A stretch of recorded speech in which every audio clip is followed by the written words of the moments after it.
እንዴት ናችሁልን? ዛሬም ተመልሰናል። ሁሌም ለእናንተ ምርጡን ስለምንሰራላችሁ እናንተም ላይክ፣ ኮሜንት መጻፍና ሰብስክራይብ ማድረጋችሁን አትርሱ። ይህንንም አሪፍ ፊልም ተጋብዞልን። ፊልሙ ሲጀምር ጁ የምትባል ከቤተሰቦቿ ጋራ ወደ ከተማ በቅርቡ የመጣች ልጅ እናያለን። እናቷ አዲስ ዩኒፎርም እንድትገዛላት ብጠይቃትም ብር እንደሌላቸው ስትነግራት አባትየው ይሰማና ያዝናል። በሌላ በኩልም ላን የሚባል የማስችኔስ ጓደኞቹ ሲያስቆሙትና ሉ የሚባል ባህሪው የሚያስቸግር ጓደኛቸው ተቀላቅሏቸው ሲቀላለዱ እናያለን። ወደ ሰፈራቸው ሲመለሱም ጁ ከአባቷ ጋር ሆና ርችት ለመለኮስ ብትፈልግም ስለፈራች ትሸሽና ከላን ጋር ትጋጫለች። እሱም ይቅርታ ይላትና መታየት ይጀምራሉ። አባቷን በድጋሚ እንድትሞክር ይጠራታል። ሉ ሲደርስም እንደፈራች አያትና ምን አይነት በቋቃና ጥቅም አልባ ልጅ ናት? ማን አሁን ርችት መለኮስ የሚፈራው? ቦምብ መሰላት እንዴ? እያለ ሲያሹፍ አባቷ ርችቱን ይለኩስላትና እሷት ይዘዋለች። መንደር ሲጀምር ግን ስለፈራች ትለቀውና የሉ ሳይክል ስር ገብቶ ይፈነዳል። ሲያሹፍና ሲስቅ የነበረው ሉም መጮህና ማልቀስ ይጀምራል። ጁም ደንግጣ ትደበቃለች። ሉም በጣም ከመታመሙ የተነሳ አልጋ ላይ በደረቱ ይተኛል። ጁም ይቅርታ ልትጠይቀው ስትመጣም እንድትወጣ ቢነግራትም አልሰማ ብላ ትጠጋዋለች። የምር በጣም ይቅርታ አስቤው አይደለም። ከምንጣፌ ላይ ውረጂ። ደግሞ ይቅርታ ማለት ቀላል ነው አይደለ? እኔ ተጠጊ። እኔ ማንቸረክሽው ላርገውና ይቅርታ አልጠይቅሽ ብሎ ሲጮህባት አባቱ ይቆጣውና ዝም ይላል። በነጋታውም ጁ ወደ አዲሱ ትምህርት ቤቷ ስትገባ አስተማሪው ክፍል ወስዶ ያስተዋውቃትና አቴንዳንስ እንድትይዝ ነግሯት ሲወጣ ግራ ብትገባም ስማቸውን መጥራት ትጀምራለች። ላን ላይ ስትደርስም ታስታውሰውና ደስ ይላታል። የሉን ስምም አሳስታ ስጠራው እንደዛ የሚባል ሰው እንደሌለ ይነግሯታል። ሉን በመስኮት በኩል ቦርሳውን ወርውሮት ዘሎ ይገባና አይንሽ አይሰራም እንዴ? ስሜን በትክክል አንብቢው እንጂ ዛሬ መጥፎ ነገር እንደሚፈጠር ታውቁ ነበር። ላካንቺኛ ክላስ ስለገባሽ ነው ሲላት ሁሉም መሳቅ ይጀምራሉ። አስተማሪው ሲመለስም ሉን ተቆጥቶት እሱ የምትቀመጥበትን ያሳያታል። ወዲያውም የሆነች ልጅ ትተዋወቃትና ትምህርት ቤቱ ልታሳያት ይዛት ስትወጣ ሉ አፏን ይዞ ይወስዳትና ስለ ርችቱ ጉዳይ ከማንም ብሰማ አለቅሽም እሺ? ኧረ እኔ ለማንም አልናገርም ስትለው ጥሏት ይሄዳል። ወደ ክፍል ሲመለሱም ፈተና ይፈተኑና የእጅ ውጤት ዝቅ ስላለ አስተማሪዋ ትቆጣታለች። ስለሱ እያሰበች ውሃ ለመቅዳት ስትወጣም ላን ትኩረት እንዳልደረገች ስላየ ቧንቧውን ዘግቶላት ውሃው ሙቅ ነው እሺ ተጠንቀቂ። እሺ ውጤቴም ጥሩ አይደለም፣ ምን እንደማድረግ አልገባኝም። አትጨነቂ፣ በቀጣይ ተስተካክዋለሽ። እያወሩ ሲሄዱም ከኋላ የሆነ ልጅ ይገፋትና የያዘችውን ውሃ ሉ ላይ ትደፋበትና በድጋሚ ታቃጥለዋለች። በጣም ይቅርታ አውቄ አይደለም። አውቀሽማ ነው። አንቺን ባገኘሽ ቁጥር መጥፎ ነገር እየተከተለኝ ነው የሚመስለኝ። የምር አውቄ አይደለም፣ የሆነ ሰው ገፍቶኝ ነው። ዝም ብትይ ነው የሚሻለው። እንሂድ በቃ ብሎ እየተነጫነጨ ከጓደኛው ጋር ሄዳል።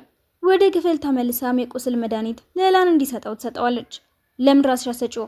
እኔን ለኛ አይፈልግም እኮ እያለች ሁሉ ስለመጣ ደንግጣ ትቆማለች። ማታ ላይም ተንኮለኛ ወንድሟ ጫማዋን ተደብቆ ያበላሽባታል። በነጋታውም ትምህርት ቤት ስትሄድም ስለተገነጠለ ማንሸራቶ ሲጥላት ያየውሉ ለተማሪዎቹ በሙሉ እያሳየ ያስቅባታል። ላን የተፈጠረውን ሲያይም ወደ ክፍል ያስገባውና እንድትነሳ እጁን ሲዘረጋላት በድጋሚ ዝም ብለው ይታያሉ። ክፍል ከገቡ በኋላም በሌላ ፈተና ላይ በድጋሚ ስለወደቀች አስተማሪ ወደ ድሮ ትምህርት ቤቷ እንድትመለስ ቢነግራትም ሐሳቡን ሳትቀበል ትቀራለች። ከቀናት በኋላም እንደሷ ሰነፍ ከሆነው ተማሪ ጋራ መጨረሻ ላይ ለመውጣት ይወራረዳሉ። ሉ ልጁን ሲያስጠናውም ላን እሷን ይረዳታል። ሉም ማታ ላይ ሆን ብሎ ልጁ እያጠና እንደሆነ እንድታስብ መብራቱን ሳያጠፋው ይተኛል። እንደገመተው መብራቱ ስላልጠፋ እያጠና ይመስላትና እሷም ስታጠና ታድራለች። ከአንድ ወር በኋላም የፈተና ቀን ይደርሳል። ልጁ ምንም ሊያስታውስ ስላልቻለ ከሉ እርዳታ ይጠይቃል።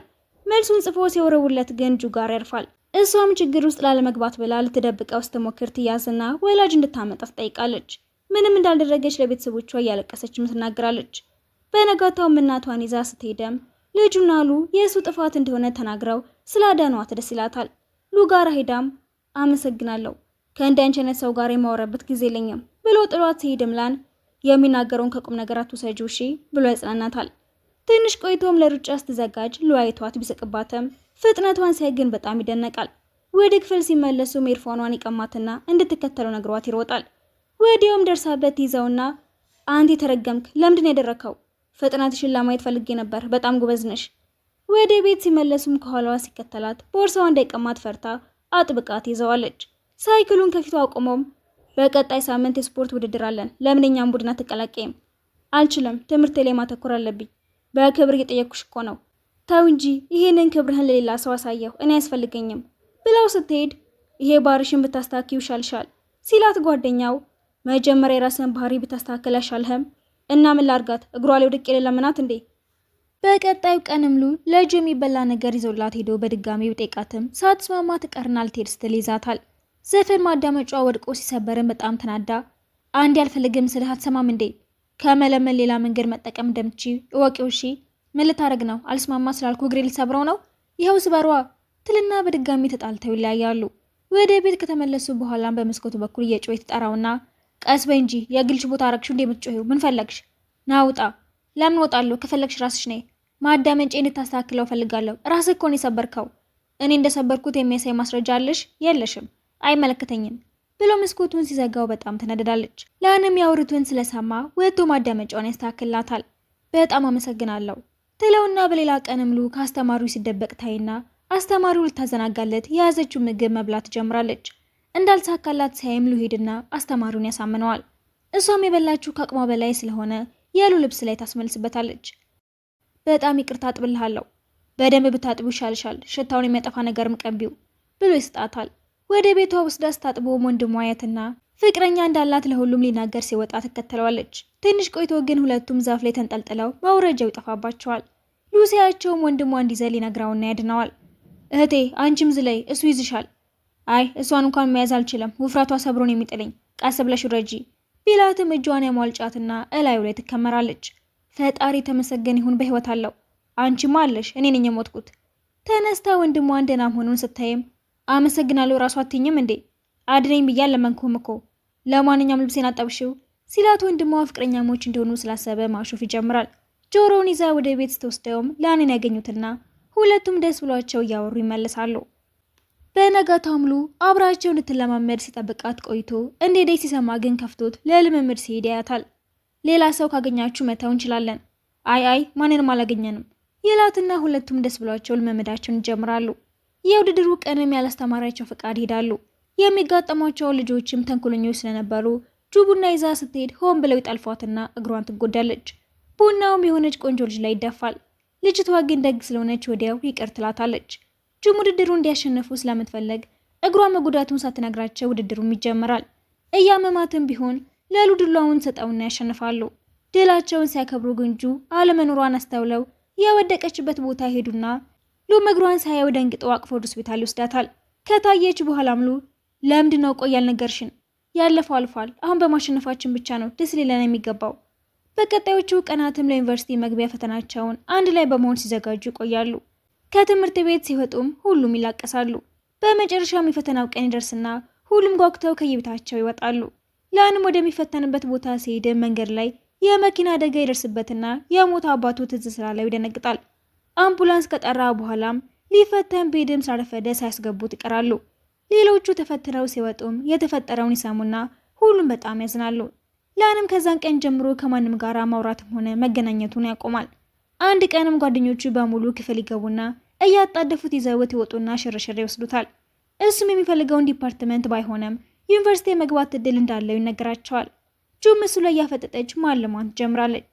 ውሃ ዳርቻው ጋር ሲደርሱ ግን ስለ ላን ስታስብ ቦርሳዋን ጥላው እንደወጣችና የሁሉንም ብር እንደጠፋ ሲረዱ ብር ለማግኘት ብለው ምግብ ቤት ውስጥ መስራት ይጀምራሉ። ሲጨርሱ መዝናናታቸውን ይቀጥላሉ። ጁም የምታምር የጆሮ ጌጥ ታይና ለመግዛት ብር ስለሌላ ስትካፋሉ ይደርስና ምንም አያምርም እኮ ግን አንቺ ላይ እንደሚያምርብሽ እርግጠኛ ነኝ። እስኪ ደህና ነገር ማለት ካልቻልክ ዝም በል ብላ ተናዳበት ስትሄድ ማንም እንዳላየው አረጋግጠው ስለሚወዳት ይገዛላታል። ወደ መንደራቸው ሲመለሱም ሉ ጌጡ ሊሰጣት ቢፈልግም ላን ቀድሞት ሌላ ስጦታ ሲሰጣት ሲያዩ ግን ሀሳቡን ቀይሮ ይመለሳል። እሷም ስጦታውን ስለወደደችው ደስ ብሏት ወደ ቤቷ ትመለስና ልብሷን ማስተካከል ትጀምራለች። ወንድሟም ላን የሰጣትን ስጦታ ይጥለውና ሲሰብርባት ተናዳ ትቆጣውና እናቷ ታስቆማታለች። እሱን ሁሌም እንደምትደግፍ ስላሰበችም ተናዳ ተጣልታ ትወጣለች። ላን መናደዷን ሲያይም ሊሸኛት ይከተላታል። ሉም አብሯቸው ለመሄድ ይወስንና ባስ ውስጥ አንድ ላይ ይገባሉ። ጁም ማልቀስ ትጀምርም ሉ ዝም በይ እንጂ ሁሉም ሰው እኛን እያየን እኮ ነው ይላትና ዶርማ ሲደርሱም ከሁሉም ቀድማ እንደሄደች ይደርሱበታል። የረሳቻቸውን እቃዎችም ሉ ገዝቶ ያመጣላታል። ላንሲ በጣም የገዛላትን ጌጥ ሲሰጣት ተገርማ እንዴ መቼ ነው የገዛኸው? አስቀያሚ ነው ብለሃል ነበረ እንዴ? አዎ ስታረጊው ደግሞ ምን ያህል እንደምታስጠይ ማየት ስለፈለኩ ነው ሲላት ገፍትራ ታስወጣዋለች። በነጋታውም ሁሉም ተማሪዎች ይገቡና ሉም አብሮት ከሚኖረው ልጅ ጋር በቶሎ ይግባባና ጓደኛሞች ይሆናሉ። ጁና ጓደኛዋም ቡና የደፋችባትን ቆንጆ ልጅ ያገኟትና አብረው ይሆናሉ። ጁም ላንና ቆንጆዋ ልጅ አንድ ዲፓርትመንት ስለሆኑ ልታስተዋውቀው ስትወስደው ስትደንስ ያያትና ባንዴ ይወዳታል። ሉም የባስኬት ቡድኑን ይቀላቀልና ዋናቸው እንዳየችው ትወደዋለች። ጁም ከቤት ተናዳ በመውጣቷና ልደቷንም ማን ባለማስታወሱ ስታዘን ጓደኞቿ በሙሉ ይመጡና ልደቷን ለማክበር ይዘዋት ሲወጡ እሷም ደስ ይላታል። ምግባቸውን እየበሉ ግን ቆንጆዋ ልጅ አባቷን ከሌላ ሰው ጋር ታየውና ልትከተለው ስትሞክር ከሆኑ ሰዎች ጋር ተጋጭታ ችግር ይፈጠራል። መጣላት ስለማይችሉም ሁሉም አንድ ላይ መሮጥ ይጀምራሉ። ላንም ለቆንጆዋ ልጅ እጁን ዘረጋላት። ጁ ለሰው መስሏት ትይዘዋለች። ይህንን ያየው ሉም በጣም ያዝናል። ወደ ዶርማ ስትመለስም እናቷን ታያትና ስለታረቁ ደስ ብሏት ታለቅሳለች። ጓደኛዋ ስትመጣም ላን እጇ እንደያዛት ትነግራትና የሚወደኝ ይመስለኛል፣ እንደዛ ካሰብሽማ ንገሪው፣ ምን ትጠብቂያለሽ? ጁም እንደተባለችው በተደጋጋሚ ሌላን ፍቅሯን ለመግለጽ ብትሞክርም ሳይሳካላት ይቀራል። እነ ሉ ባስኬት የሚጫወቱበት ቀን ላይም ጁ የላን ሎከር መስሏት የሉ ሎከር ውስጥ የሰራቻቸውን ኮከቦች ታስቀምጥለትና ሲያየው ደስ ይለዋል። ጨዋታው እንደተጀመረም ሲጨርሱ እንደምትናገር እያሰበች ትደስታለች። እነ ሉም ያሸንፋሉ። ወደ ልብስ መቀየሪያው ጋር ሄዳም ሉን ታቅፈውና በጣም ወድሃለሁ፣ እስካሁን ስለፈራው ነው ምንም ያልነገርኩ ብላው የሮጠች ትወጣና ከላን ጋራ ስትጋጭ ለማን እንደተናገረች እያሰበች ስትዞር ሉን ታየዋለች። በሰራችው ስህተት ምክንያትም የምትለው ስለጠፋባት እየሮጠች ትሄዳለች። እሷ ግን ምን እንደምታደርግ ጨንቋት ጓደኛዋን ታማክራታለች። እሱም ቢሆን ላን ጋር ሄዶ ምን ብሎ እንደሚመልስ መጠየቅ ይጀምራል። ላንም እርግጠኛ ነህ ግን ልወድሃለሁ እንዳለች ተሳስተ እንዳይሆን ብሎ ያሽፍበታል። ጁም ለሉ ዶርም ደጋግማ ብትደውልም ላን ጋር ስለሆነ ስልኩን ሌላ ልጅ ያነሳውና ሲመጣ የሚገናኙበትን ቦታ እንዲነግረው ትነግረዋለች። ዶርም እንደገባም ጓደኛው ጁ ያስቀመጠችለትን መልእክት ሲነግረው እንዲዝናኑ የቀጠረችው ስለመሰለው በጣም ደስ ይለዋል። በነጋታውም ልብሱን መርጦና ጸጉሩን አስተካክሎ ይጠብቃታል። እሷም ክላሷ እስኪያልቅ እየተቁነጠነጠች ትጠብቅና እንዳለቀ ትወጣለች። ሉን እንዳየችውም የምነግርህ ነገር አለ፣ ምን እንደምትይ እኮ አውቃለሁ፣ ግን መጀመሪያ ምሳ እንብላ ይላትና ባስ ውስጥ ይገባሉ። ቦርሳዋንም እንዳይከብዳት አስቦ ይቀበላታል። እሷም ይህንን ሁሉ የሚያደርገው በተናገረችው ምክንያት እንደሆነ ስለገባት መጨነቋን ትጀምራለች። ወደ ውድ ምግብ ቤት ወስዷትም የፈለግሽው ነገር ማዘዝ ትችያለሽ፣ ዛሬ በእኔ ነው እና ደግሞ ትናንት ያልሽው ነገር አው ስለሱ ልነግርህ ነበረ፣ እንዳሰብከው ግን አይደለም። ከጓደኛዬ ጋር የሆነ ጨዋታ ተጫውተን ስለተሸነፍኩኝ ተቀጥቼ ነው፣ የምሬን አይደለም ስትለው ይዞርበታል። ግን መዋረድ ስላልፈለገ እኔም አላመንኩሽም ባክሽ፣ እንዴት እንደዛ አስባለሁ ይላትና ደስ ብሏት መብላት ትጀምራለች።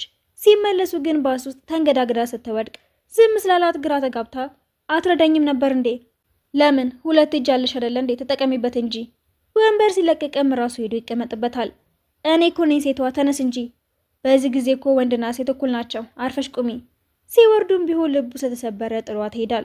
እሷ ምንም ሳይመስላት ለአንጋራ ሄዳ እንዴት ፍቅሯን መግለጽ እንዳለባት ስታስብ ትቆያለች። ማታ ላይም ከጓደኛዋ ጋር የታለንት ሾው ስለሚዘጋጅ እዛ ላይ ፍቅሯን ለመግለጽ ተወስናለች። ለእሱም የሚሆን ዘፈን እንዲያለማምዳት ሉ ጋር ትሄድና ክፍሉ ስላልተመቻቸው ወደ ነፋሻማ ቦታ ይወስዳትና እንደ ልቧ መለማመድ ትጀምራለች። ድምጿ ስለረበሸውም ጆሮውን ይደፍነዋል።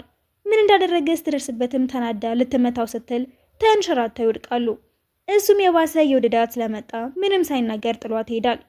ካፌ ውስጥም ላንን ስታገኘው ዝግጅቱ ላይ ትጠራዋለች። እሱም ለሴቶች የሚሰጥ ስጦታ ሀሳብ ስጠይቃት ለእሷ መስሏት ደስ እያላት ሀሳቧን ትነግረዋለች። የዝግጅቱ ቀን ላይም እየለባበሰች ላን የገዛውን ስጦታ ስታይ የበለጠ ደስ ይላታል።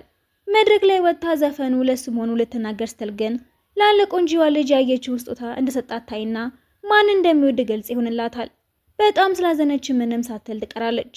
ጓደኞቿም እያጨበጨቡ ሲያበረታቷት እሷ ግን እያለቀሰች ትዘፍናለች። ከወጣች በኋላ ግን ጓደኛዋም እንደተፈጠረ ጠይቃትና ትነግራታለች። ሉም ቢሆን የማልቀሷ ምክንያት አልገባ ስላለው ከጓደኛው ጋር በመሆን የሰውን ጓደኛ ለማግኘት ይወጣሉ። ጓደኛዋ ግን ምንም ያህል ቢጠይቋትም ደህና መልስ ሳትሰጣቸው ትቀራለች። ጁም እንደተከፋች ረፍታቸው ይደርስና ወደ ቤቷ ትመለሳለች። መተኛት እንዳቃታት ሉ ሲያየም ቤቷ ሄዶ በመስኮት በኩል ይጠራታል። ስትወጣም እጇ መጎዳቱን አይቶ ከቤቱ ፕላስተር አምጥቶ ይለጥፍላታል። እሷ ግን ሙሉ ሀሳቧን ላላይ ስላደረገችው ለእሱ ምንም ትኩረት ሳትሰጠው ትቀራለች። ሲያወሩ ቆይተው እንቅልፏን ስለተኛች አዝሏት ሲመለስ በድጋሚ ላን ስለመሰላት እንደምትወደው ስትናገር የለቃትና ትወድቃለች።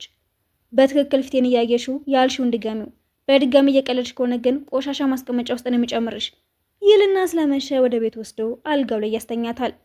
ወደ ትምህርት ቤት ሲመለሱም ብር ለማግኘት ብላ ስራ እየፈለገች እንደሆነ ሲያውቅ ብዙም የማይደክማትን ስራ በመፈለግ ይረዳታል። ቆንጂዋ ልጅን ቤተሰቦቿ ስለተፋቱ ስትከፋ ላን ከጎኗ ሆኖ ያጽናናታል። ስጦታ ገዝቶ ፍቅሩን በትክክል ለመግለጽ ሲወስንም ጁን ያገኛታል። እሷም ለመጨረሻ ጊዜ እድሏን ለመሞከርና ፍቅሯንም ለመናገር ወስና ስትከተለው ሉ ይጠራትና ስራ እንደገኘላት ሲነግራት ያላት ተስፋ በሙሉ ይሟጠጣል። ስራዋንም ሱፐርማርኬት ውስጥ ጀምራለች። እነ ላንን ባየቻቸው ቁጥር ግን በጣም ይከፋታል። ማታ ላይ ስታለቅሰም ጓደኛዋ ሁሉንም ረስታው የራሷን ህይወት መኖር እንድትጀምር ነግራ ታጽናናታለች። በቀጣዩ ቀንም ጁ ስራው ቦታዋ ሄዶ ያግዛታል። ትንሽ ቆይቶም ጓደኛዋ አንድ ላይ ራት እንዲበሉ ስጠራት እነ ላንን ማየት ስላልፈለገች ለመሄድ ብታመነታም በመጨረሻ ግንኙነቱን ለመጋፈጥ ትወስናለች። ቦታው ላይ ስትደርስ ግን ቆንጂዋ ልጅ ፍቅረኛዬ ብላ ከሌላ ሰው ጋር ስታስተዋውቃት ከላን ጋር እድል እንዳላት እያሰበች ደስ ይላታል። ላንም ልጅቷና ፍቅረኛዋን ሳይ በጣም ይከፋዋል። ማታ ላይም ሉና ጁ ለሁለት ተሸክመው ሲወስዱት ጁ ሊያዋራት ሲሞክር ሉ ግን እየጎተተ ያራርቃቸዋል። ጁም የተፈጠረው ለጓደኛዋ ስትነግራት በድጋሚ እድሏ እንድትሞክር ታበረታታትና ደብዳቤ ልትጽፈላት ተወስናለች። ሉ ባስኬት የተለማመደ እያለም ጁ በኳስ ትመታውና ደም ሲያይ ስለሚያዞረው በሰራችው ነገር በጣም ታዝናለች። ከምትሰራበት ቦታም ቅድመ ክፍያ ተቀብላ ልትጋብዘው ስትወስደው በጣም ደስ ይለዋል። በሌላ ቀንም እወደዋለሁ ብለሽኝ የነበረው ሰው አሁንም አረሳሽውም እንዴ? የድሮን ትተን እንደ አዲስ መጀመር ያለብን የሚመስለኝ ስትለው እንደረሳችሁ በማሰብ በጣም ደስ ይለዋል። በቀጣዩ ቀንም ማሰሪዋ ሁሌም ችግር ላይ ስትሆን የሚረዳት ሉ እንደሆነ ሲነግራት በጣም ትገረምና ታመሰግነዋለች። እቃ ለመደርደር ስትሞክርም ትንሸራተትና እንዳትጎዳ ብለው ሲይዛት እራሱ ይጎዳና ደም ስላየ በድጋሚ ራሱን ስቶ ሆስፒታል ተወስደዋለች። ጓደኛዋን ብትሆን ማመንታቷ ስለሰለቻት ለላን የጻፈችውን ደብዳቤ ትልክለትና ተናዳ ትጮህባታለች። ከሉ ጋር ሲወጡን በድጋሚ ደሚያይና ዞረበት ይወድቃል። እሷም ዶክተር ለመሆን እያጠና ደም ባየ ቁጥር ራሱን መሳቱ ያሳስባታል። ከጓደኞቿ ጋር በመሆንም ፍራቻው እንዲለቀው መጣራቸውን ይቀጥላሉ። የቆንጂዋ ልጅ ፍቅረኛም ወደ ውጭ ሊሄድ ስለነበረ እንደምትጠብቀው ቃል ትገባለች። ሶስቱ ጓደኛሞች ምሳ ሲበሉም ላን አርብ ዕለት የሆነ ሰው ላገኝ ተቀጣጥሬያለሁ ሲላቸው ጁ ስለ እሷ እያወራ እንደሆነ ስለምታውቅ ደስ ይላታል። ሉም አስተማሪው በፍራቻው ምክንያት ዲፓርትመንት እንዲቀየር ቢነግረውም ጁ ግን ስኬታማ እንደሚሆን ተስፋ ስለምታረግ እንዳይደብረው አብረው ሲዝናኑ ይቆያሉ። ላንም የቆንጂዋ ልጅ ፍቅረኛ በመሄዱ እንደተከፋች ስላየ አብሮት ብዙ ጊዜውን ማሳለፍ ይጀምራል። ጁም ከላን ጋር ለመገናኘት ደስ ብሏትና ተዘጋጅታ ብትሄድም ከልጅቷ ጋር ስለነበረ ቀጠሮውን ይረሳውና ሳይሄድ ይቀራል። ጓደኛዋን ብዙ ስለጠበቀችው እንዲሄዱ ትነግራታለች። እሱም ልጅቷን ሸኝቶ ወደ ቀጠሮ ቦታ ቢሄድም ስላረፈደ ሳይታዩ ይቀራሉ። በነጋታም ሉ ያምራሉ ብሎ ያሰባቸውን አበቦች ለጁ ይዞላት ቢሄድም እሷ ግን እንደሞት የተመኘህልኝ ነው እንዴ እነዚህን አበቦች የምትሰጠኝ ብላ ትጮህበታለች። ሉን የምትወደው ልጅን በጁ በኩል የፊልም ትኬት ታስልካለች። እሱም ከጁ ጋር ስለመሄድ እያሰበ መታ ስትሰጠው የራሱ ሀሳብ መስሎት ደስ ይለዋል። ጁም ሌላ ትኬት ለላን ትሰጠውና በአሁኑ እንደምትወደው መናገር እንዳለባት ለራሷ ቃል ብትገባም እሱ ግን ለሉም እንደሰጠችው ስለሚያውቅ አንድ ላይ ተሰብስበው እንደሚያዩት ያስባል። ሉም በጊዜ ሲኒማ ቤት ሄዶ ጁ እስክትመጣ ሲጠብቃት ቆንጂዋ ልጅ ፍቅረኛዋ ይደውልና እንዳትጠብቀውና ሌላ ሰው እንዳገኘ ነግሯት ልቧን ይሰብረዋል። ሉን የምትወደው ልጅም ሲኒማ ቤት እንደደረሰች የሚሰማትን በግልጽ ብትነግረውም እንደማይወዳት ነግሯት ተበሳጭቶም ይሄዳል። ጁን ሲያያትም እንደዋሸችው ስላሰበ ዝም ብሏት ሊሄድ ሲል ይቅርታ እኔ እኮ የምትወዳት ስለመሰለኝ እንድትገናኙ ፈልጌ ነበር። በፍጹም አልወዳትም። አሁን ዞር በይ ከፊቴ። እውነት አላወኩም ነበር። እንዲያውም እንድንታረቅ ለምን ማታ እራት አብረን አንበላም? በደንብ እንዝናናለን ስትለው ንዴቱን በሙሉ ረስቶት ወዲያው በደስታ ይፈነጥዛል። እንደለመደው ተሽቀርቅሮ ሲወጣም ጁን በድጋሚ ከልጅቷ ጋር ስላያት የምታታልለው መስሎት ይመለሳል። እሷም ይህንን ሳታውቅ ለረጅም ሰዓታት ስትጠብቀው ትቆይና እዛው መዝነብ ይጀምራል። ላይብረሪ ውስጥ ሆኖም ልጅቷን ሳያት እንዳልዋሸችው ይገባውና ሲሄድም ጁ በብርድ እየተንቀጠቀጠች ስላያት በጣም ያዝንና ይቅርታ ጠይቋት ወደ ውስጥ ገብተው መመገብ ይጀምራሉ። በነጋታውም ከላን ጋራ ፊልም ለማየት ስለተቀጣጠሩ ደስ ብሏት ስትሄድም ሉስ ለልጁ ማንነት ለማወቅ ስለፈለገ ይከተላታል። በር ላይ ተገትራ ብትጠብቀውም ላን ግን ከልጅቷ ጋር ስለነበረ ይረሳታል። ፊልሙ አልቆ ሁሉም ሲወጡም ከቦታዋ ስላተንቀሳቀሰች ሉ ተናዶ እንድትሄድ ይነግራታል።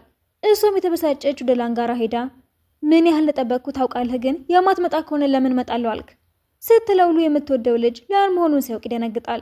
ላንም መምጣት አልቻልኩም፣ ጓደኛችን እግሯን ተጎድታ ነበረ። እናንተ ምን አገባ? ስለሱ ፍቅረኛዋ ነው እኮ መጨነቅ ያለበት። ተጣልተዋል እኮ ለዛ ነዋ አንተ እድል እንዳገኘ ስላሰብክ ነው ብላ ትኬቱን ፊቱ ላይ ጥላበት ስትሄድም እንደምትወደው ስላልገባው ለምን ያን ያህል እንደተናደደችበት ይገርመዋል። በነጋታውም ይቅርታ ልጠይቃት ሄድና አይ ችግር የለውም ያን ያህል አልተናደድኩብህም። እሽ እንደዛ ከሆነ እንደ ድሮ ደስተኛ እንድትሆን ብዙ ጊዜ አብረሻት ልታሳልፊ ትችያለሽ ሲላት አሁንም ለሷ በመጨነቁ ትገረማለች። የሉ አስተማሪን በድጋሚ ዲፓርትመንት እንዲቀይር ስለነገረው ያዝናል። ጁም እነላንን ባየቻቸው ቁጥር ቅናቷ እየጨመረ ይመጣና ልጅቷ የምትሳተፍበት ውድድር ላይ ለመሳተፍ ተወስናለች። ሉም የውድድሩ ቀን ላይ ሄዶ ሁሌም ቢሆን ምርጥ መሆንሽ እንዳትረሺ፣ ለማንም ምንም ማረጋገጥ የለብሽም፣ የምትችውን ብቻ አድርጊ እሺ ቢላትም እሷ ግን በድጋሚ ትኩረቷ ላን ላይ ብቻ ስለነበረ ልብ ሳትለው ትቀራለች። ውድድሩ ልትጨርስ ስትልም ላን ልጅቷ እየደገፈ እንደሆነ ስታይ ትወድቅና እግሯ መድማት ይጀምራል። ሉም አቅፎ ወደ ክሊኒክ ቢወስዳትም ዶክተሮቹ በሙሉ ውድድሩ ላይ ስለነበሩ እራሱ ላይ ያላት ይወስናል። የተናደድሽው ላለዛች ልጅ ትኩረት ስለሚሰጣት ነው አይደለ ሲላት ማልቀስ ትጀምራለች። ሁሌም እኮ ችግሮች አያጡንም፣ አንቺ ግን በብቃት እንደምታልፊያቸው እርግጠኛ ነኝ። ከዚህ በኋላ ስታለቅሽ ማየት አልፈልግም። በቃ ፋሻውን ይዤልሽ እመጣለሁ፣ ጠብቂኝ ይልና እግሯን ያክምላታል። እነ ላን ሲመጡም ሉ ፍርሃቱ እንደለቀቀው ያዩና ደስ ይላቸዋል። እሱም ሁሌም መማር የሚመኘውን ሕክምና ለመማር እድል እንዳገኘ ስላወቀ ደስ ይለዋል። ከ2 ዓመታት በኋላም ሁሉም የሚመረቁበት የመጨረሻ ዓመታቸው ስለሆነ ደስ ይላቸዋል። ላንና ልጅቷም ከምርቃታቸው በኋላ መጋባት ስለፈለጉ ማቀድ ጀምራሉ። ሉና ጁ ግን እስካሁን ድረስ ምንም አይነት ፍቅረኛ ሳይዙ ይቆያሉ። አንድ ቀንም ጁ ቆይ ግን አንተ ማንን የምትወደው? ምን ለውጥ አለው? እኔ የምወዳት ልጅ ጭራሽ አታየኝም ብሎ ሲያፈጠባት ግራ እየተጋባች እኔን ነው እንዴ የምትወደኝ? አዎ ብልሽስ? ለማንኛውም ለምን ብዬ ነው ደግሞ አንቺን የምወደው ብሎ ቀልዶባት ተያይዘ ወደ ዩኒቨርሲቲያቸው ሄዳሉ። እዛም ጁን የሚወዳት የክፍሏ ልጅን ሲያገኙትም ወደ ሉ ዞራ ምን ያህል ምስኪን እንደሆነ እስኪ እዚህ ቆሞ ስለጠበቀሽ ነው ምስኪን የሆነው ብሎ ቢያሾፍባትም ውስጡ ግን በቅናት ድብን ይላል። በነጋቷም ክፍሏ ሲሄድም ልጁ የምርቃት ፓርቲ ትኬት ሲሰጣት ያይና እንዳትሄድ ለማድረግ ቢሞክርም ቃል ስለገባችለት ሳትቀበለው ትቀራለች። በዚህም የበለጠ ተናዶ ወደ ዶርሙ ይመለስና እሱም ፓርቲው ላይ ለመሄድ ይወስናል። ፓርቲው ላይም ከምትወደው ልጅ ጋር ቢሄድም አይኑን ከጁ ላይ ማንሳት ያቅተዋል። ሆን ብሎም አብሯት ካለው ልጅ ጋር ሲጣላ ትናደድና ትቀመጣለች። ልጁም ፍቅሩ ለመግለጽ መድረክ ላይ ሲወጣ ሉ ሊያስቆመው ቢሞክርም ጓደኛዋና ፍቅረኛዋ ይጣሉና የሁሉንም ሀሳብ ወደ እነሱ አድርገው ይገላገሉታል። ጁም ጓደኛዋን ይዛት ወጥታ ታረጋጋትና ወደ ውስጥ ልትመለስ ስትልም ሉ ልጁ እንዳትሰማው ስለፈለገ ሊያስቆማት ቢሞክርም ሳይሳካለት ይቀራል። ልጁም ሊናገር ያሰበውን ያቆየዋል። ሉም ይህንን እድል ካጣው እስከ መጨረሻው እንደሚያጣት ስለገባው ሊያናግራት ቢገባም አልሰማ ስላለችው በግድ እየጎተተ ይዟት ይወጣል። ሲሮጡ ቆይተውም የሆነ ቦታ ላይ ያቆማሉ። ሊነግራት ሲለም ላን ለሷ ይደውልላታል። ስልኩን ቀምቷትም ያቅፋትና በጣም ወድሻለሁ። ምን አሁን ከልጅቷ ጋር አይቻል ነበር እንዴ? ከእሷ ጋር ምንም የለንም፣ አንቺን ለማየት ነው የመጣሁት። በጣም ነው የምወድሽ፣ ግን ለረጅም ጊዜ ምንም ልነግርሽ አልቻልኩም። የምርም እያበድክ መሆን አለበት ብለው ጥላው ትሮጣለች። ክፍሏ ገብታም የምሩን ይሁን አይሁን መጠራጠር ትጀምራለች። እሱም ቢሆን በመጨረሻ መናገር ስለቻለ ደስ ይለዋል። በነጋታውም ጁ ሉ እንዳያት መደበቅ ትጀምራለች። እሱም ስላወቀባት ከፊቷ ሲቆም እንዳስብበት ትንሽ ጊዜ ብትሰጠኝ ደስ ይለኛል። እሺ የፈለግሽውን ያህል ጊዜ ውሰጂ። ወደ ክፍሏ ስትመለስም አበባና ጣፋጭ ያስልክላታል። እሷም ላንን እስካሁን ደረሳችሁ ስላሰበች በነጋታው ሉን ትጠራዋለች። እሱም ደስ ብሎ ትሄድና አንድ ላይ ዘፈን እያዳመጡ ሆን ብላ ላንን እንዳረሳችው ልታሳየው ብትሞክረም የላን ፍቅረኛ መታ ስለጻፈችው ነገር ስጠይቃት ደርቃ ትቀራለች። ሉም ቶሎ ብሎ ያቅፋትና ፍቅረኛው እንደሆነች ሲነግራት ልጅቷ ተረጋግታ ትሄዳለች። ሉም ጥሩ ሙከራ ነበረ፣ ግን እኔ እንደዚህ በቀላሉ መገላገል አትችይም። ማታ ላይም ከጓደኛዋ ጋራ ምን አርጋ ከዚህ ጉዳይ በሰላም መውጣት እንደምትችል ታስባለች። በነጋታም ሉን ለማግኘት ስትሄድም ፍቅረኛ የመጣች ብሎ ለጓደኞቹ በሙሉ ሲናገር ተናዳ ጥላው ትወጣለች። እየተከተላትም አሁንስ ማስመሰልሽ ማቆም አትችይም፣ አለበለዚያ ለልጅቷ የምነግራት ነገር ብዙ ነገር ነው የሚኖረኝ እያለ ሲያሾፍ ላንን ያዩና እየሮጠ ሲሄድ ተከትላው እንዳይናገር ትቆነጥጠዋለች። እንደተቃቀፉ ምንም ሳይናገሩ ይለያያሉ። ወደ ዶርሟ ስትመለስም ጓደኛዋ ፍቅረኛሞች መሆናቸው ትምህርት ቤት ውስጥ በሙሉ እየተወራ መሆኑን ትነግራታለች። ሉ ያደረገው ነገር ስለመሰላት ተናዳ ክፍሉ ትሄድና ምን አይነት ሰው ነህ ግን? ቆይ ስለሌሎች ሰዎች ምንም ግድ አይሰጥህም? አንድ ነገር ደግሞ በደንብ ወቅ፣ ከዚህ በፊትም ወድጄህ አላቅም፣ ከዚህ በኋላም አልወድህም። ምንድን ያልሽው ሲላትም ደግማለት ስትወጣ ልቡ ይሰበራል። ለተማሪዎቹ በሙሉም ምንም አይነት ፍቅረኛ እንደሌለው ግልጽ ያደርጋል። ጁም የተናገረችው ነገር ከልክ ያለፈ ስለመሰላት ይከፋታል። በድንገትም ሉ ሄድና የጎተታ አስወጥቷት ወሬውን እኔ አይደለሁም ያስፋፋሁት፣ በዛ ላይ እንዲቆምም አድርጋለሁ። አንቺ ላይ ተስፋ እንድቆርጥ የምትፈልጊ ከሆነም ችግር የለውም፣ ከዚህ በኋላ አልስቸግርሽም ብሎ ጥሏት ይሄዳል። እሷም ጥፋተኛ እንደሆነች ስትሰማት ይቅርታ ብላ ስትጮህ ወዲያው ተመልሶ ያቅፋታል። በሌላ ቀንም ስለዚህ አሁን ትክክለኛ ጥንዶች ስለሆነን ለምን ፊልም ለማየት አንወጣም? አልፈልግም። እባክሽ አሁኑኑ ትኬት እገዛለሁ። እሺ ግን የሆረር ፊልም ከሆነ ብቻ ነው። እሱም ደስ እያለው ትኬቱን ገዝቶ ይጠብቃታል። እሷ ግን ችላ ብላው እንቅልፏ ልትተኛ ስትዘጋጅ ጓደኛዋ ፊልሙ ላይ ደም አይቶ ፍራቸው ቢነሳበት ስትላት እየሮጠች ትወጣለች። እንደደረሰችም ይደበቃታል። ጥበቃውንም የሆነ ቆንጆና ሰማያዊ ያለበት ጃኬት የለበሰ ልጅ አይተሃል ስትለው ደስ ብሎ ትኬቱን ይሰጣውና ፊልማቸውን ገብተው ያያሉ። ከቀናት በኋላም በድጋሚ ማስመሰላቸው እንዲያቆሙ ትነግረውና እሱም ለምን እንዳትወጂኝ ፈርተሽ ነው ቢላትም ደህና ምክንያት ሳትሰጠው ትቀራለች። ወደ ቤታቸው ሲመለሱም የሉናት ፍቅረኛ እንደያዘ ትሰማና ስለ ማንነቷ ስትጠይቀው ጁ ትመጣለች። ይኸው መጣችልኝ ፍቅረኛዬ፣ ግን ተጣልተናል ሲል ጁ በጣም ትደነግጣለች። እናትየውም ለምን እንድትጣሉ የጠየቀቻት ታለቅ ስትላት እማዬ ታያት በቃ ስቀልድ ነው ሲል ወዲያውኑ አምልጣ ትወጣለች። ሆኖም ግን ስለከፋ ስለምን እንደሆነ ግራ ይገባታል። በነጋታውም ላን ምን ሆነው እንዳኮረፉ ስጠይቅ ሉም ተለያይተናል፣ ለነገሩ ከልክ በላይ ነበር የምትጨቃጨቁት፣ ይሄ እንደሚሆን ገምቼ ነበር። ባስ ውስጥም ሉ ቦርሳዋን ቀስ ብሎ ሲዝላት እያየ ይስቃል። የቆንጂዋ ልጅ ፍቅረኛም ተመልሶ ይመጣና እሷን ለማናገር ይሞክራል። ጁና ጓደኛዋ ቢያዩቸውም ሌላን ግን ላለመናገር ይወስናሉ። ልጅቷን ብትሆን ፍቅረኛዋ ከተመለሰ ጀምሮ ምን ማድረግ እንዳለባት ግራ ትጋባለች። ላንም ፍቅረኛው ቤቱ እንደምትመጣ እየነገራቸው ደስ ሲላው ስታይ ጁ ምን ማድረግ እንዳለባት ግራ ይገባታል። ቆንጂዋን በድጋሚ ከፍቅረኛዋ ጋር ተገናኝታ እንደሚጠብቃትና አንድ ድል ልትሰጠው ነግሮ ሲያቅፋት ላን ይደርሳል። ልጁን ተናዶ ሲመታው ግን እሱን ትታው ልጁ ጋር ስለሄደች እንደማትወደው አስቦ ጥሏት ይሄዳል።